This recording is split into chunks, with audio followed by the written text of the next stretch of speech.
అందరికి మానవత్వం ఉంటే వ్యవస్థ గిట్లుంటుందా సార్? మీరే చెప్పు. నువ్వు ఎస్టీ కులానికి సంబంధించిన ఉంటుందా? ఏమా ఇంకా ప్రజలు అడుక్కునే పరిస్థితులు ఎందుకున్నారు? ఎందుకు రాజకీయ నాయకులే రిచ్ పీపుల్ అవుతున్నారు, కోట్లు సంపాదిస్తున్నారు, వేల కోట్లు సంపాదిస్తున్నారు. ఒక్కొక్క ఇంట్లో 2 టికెట్లు ఇస్తారా? అంటే లాభం లేకపోతే టికెట్లు ఎందుకు ఇళ్ళకు? ఒక్కొక్క ఇంట్లో 2 టికెట్లు, 3 టికెట్లు. న్యాయమా ఇది? ప్రజాస్వామ్యంలో మా జిల్లాలో అయితే 12 సీట్లు ఉంటే 6 సీట్లు 3 కుటుంబాలు తీసుకురాయిపోయా. 3 కుటుంబాలు ఏం లాభం చెప్పు? పేదోళ్ళని తిట్టుకోవాలి, బీసీలను తిట్టుకోవాలి. అసలు ఎమ్మెల్యేగా ఎవరు పోటీ చేయాలంటే అర్హత కలిగిన వాడు, అంటే పేద వర్గాల కోసం పనిచేసేవాడు, పేద వర్గాల నుంచి వచ్చేవాడు, ప్రజాస్వామ్యంలో రాజ్యాధికారంలో భాగస్వామి అవ్వటానికి అవకాశం పొందగలిగే అదృష్టం పేదవాడికి రావాలి.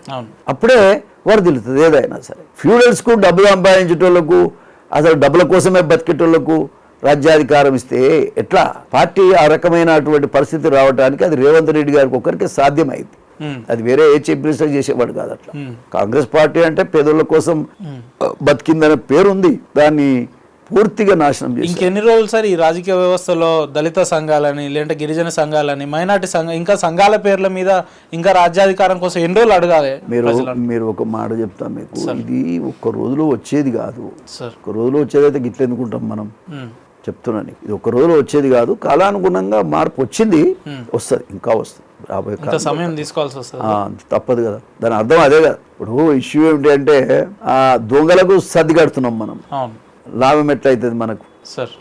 అది ఇప్పుడున్న పరిస్థితులలో ఖచ్చితంగా ప్రజలు మార్పు కోరుకుంటారు. ఆ రోజు ఎందుకు సార్ ఇటువంటి మార్పుల కోసం నరసింహులు సారే ఎందుకు కార్యాచరణలు తీసుకోవద్దు? వారే ఎందుకు నడుము?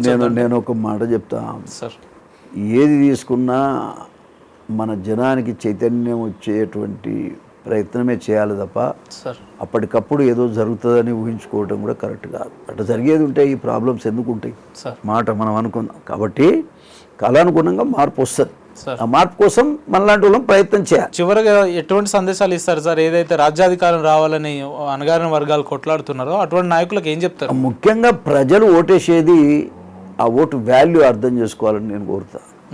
ఏది న్యాయమో దానికి ఓటేసుకోగలిగితే, గ్రామ పంచాయతీ సర్పంచ్ ఉన్నానుకుందాం, వాడు రోజు తంతనే ఉంటాడు, వాడే గెలుస్తాడు. ఎవడో ఫ్యూడల్ పెత్తందారు ఎవడో సర్పంచ్ అయిన అనుకో, వాళ్ళు రోజు బాధ పెడతారు, అయినా మళ్ళీ ఓట్లేస్తారు. అంటే ఇప్పుడు అది కరెక్ట్ కాదు. మనం ఓటు మారిస్తే అతను వెళ్ళిపోతాడు, మంచోడు వస్తాడు అనేటువంటి అభిప్రాయం ఇప్పుడు వస్తుంది, రియలైజేషన్. అది నేను మా ఆలయ నియోజకవర్గంలో చాలా మార్చాను. అట్లా చాలా మార్చాను.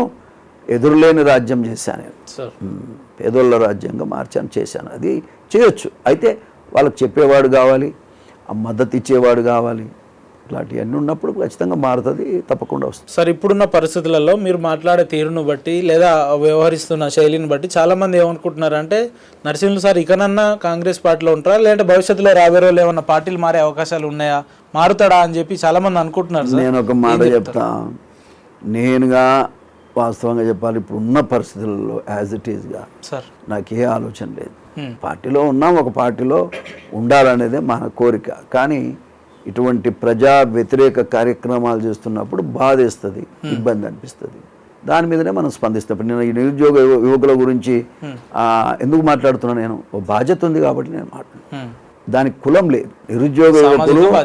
నిరుద్యోగులు అనేవాళ్ళు ఎస్సీలు ఉన్నారు, ఎస్టీలు ఉన్నారు, బీసీలు ఉన్నారు, ఓసీలు ఉన్నారు, అన్ని కులాలలో ఉన్నారు కదా, మైనారిటీస్ ఉన్నారు, అన్ని కులాలలో నిరుద్యోగులు. దానికి కులం లేదు, దానికి మతం లేదు.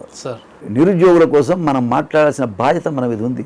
కాబట్టి నేను మాట్లాడుతున్నా, ప్రభుత్వానికి చెప్తున్నా, ఇప్పటికి కూడా ఒక కమిటీ వేయండి, కమిటీ వేసి మాట్లాడి వాళ్ళ సమస్య పరిష్కారం చేయండి. కొట్టుడేందుకు, తిట్టుడేందుకు?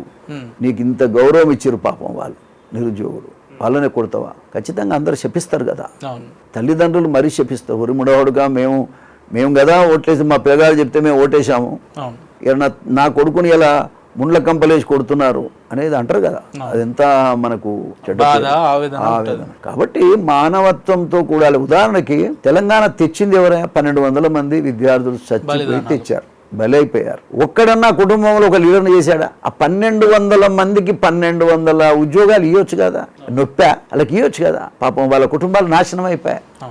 ఇంట్లో ఎదిగిన కుర్రోడు చచ్చిపోతే ఆ కుటుంబం ఎంత బాధపడుతుందో ఒకసారి ఆలోచించారా? అంటే హృదయం అంటే గది. వాళ్ళందరికీ కూడా ఉద్యోగాలు ఇవ్వాలి, 1200 ఉద్యోగాలు ఇవ్వాలి, నా డిమాండ్ ఇవ్వాలి.